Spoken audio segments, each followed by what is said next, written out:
అధికారం చేతిలో ఉన్నప్పుడు ఒకలా, జారిన తర్వాత మరోలా ఉండే పరిస్థితులు మామూలే. నిజానికి ఇవేం తెలియనంత వ్యక్తి కాదు వైఎస్ జగన్మోహన్ రెడ్డి.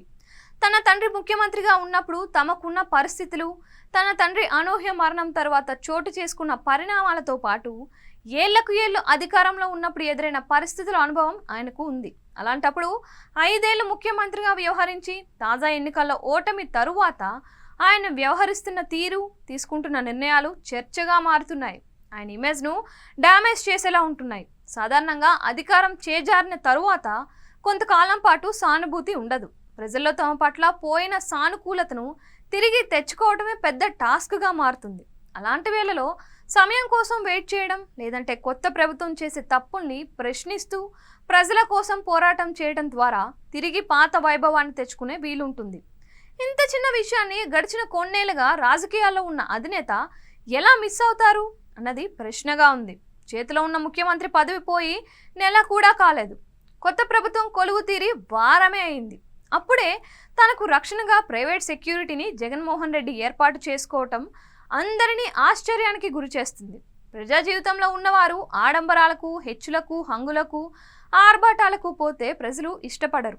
అందుకు భిన్నంగా అంత స్థాయిలో ఉండి కూడా తగ్గి ఉండటం, సామాన్యులకు అందుబాటులో ఉంటూ వారిలో కలిసిపోయే తీరును ప్రజలు కోరుకుంటూ ఉంటారు.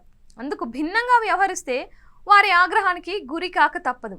ఇటీవల వెల్లడైన ఎన్నికల ఫలితాల నేపథ్యంలో జగన్ పార్టీకి కేవలం 11 అసెంబ్లీ స్థానాలే సొంతం కావటంతో ఆ పార్టీకి ప్రధాన ప్రతిపక్ష హోదా సైతం దక్కలేదు. ఆయన ఇకపై అసెంబ్లీకి సాధారణ ఎమ్మెల్యేగా రావాల్సి ఉంటుంది. అందుకు తగ్గట్టే ఆయన భద్రతలోనూ మార్పులు చేశారు.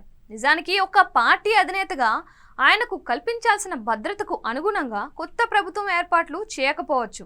అలాంటి వేళలో మౌనంగా ఉండడం ద్వారా కొత్త ప్రభుత్వం వేధింపులకు పాల్పడుతున్నట్లు విషయం ప్రజల్లోకి వెళ్తుంది. అందుకు భిన్నంగా ప్రైవేట్ సెక్యూరిటీని భారీగా ఏర్పాటు చేసుకుంటే ప్రజల్లో వెళ్లే సంకేతం ఏంటి అన్నది ప్రశ్న. సాదా సీదాగా ఉండాల్సిన వేళ ముందస్తుగా ప్రైవేట్ సిబ్బందిని ఏర్పాటు చేసుకోవటం, దానికి సంబంధించిన హడావిడి తాడేపల్లిలోని ఆయన నివాసం వద్ద చోటు చేసుకోవడం ఇప్పుడు పెద్ద చర్చగా మారింది. విపక్షంలో ఉన్న వేళలో వీలైనంత సాదా సీదాగా ఉండాల్సిన వేళలో ఈ హంగు ఆర్భాటాలు ఏంటి? ఇలాంటి సలహాలు ఆయనకు ఎవరిస్తున్నారు? ఇటీవల కాలంలో తీసుకుంటున్న నిర్ణయాలు ప్రతిదీ ఇమేజ్ డ్యామేజ్ చేసేలా ఉండడంపై వైసీపీ వర్గాలు విస్మయాన్ని వ్యక్తం చేస్తున్నాయి.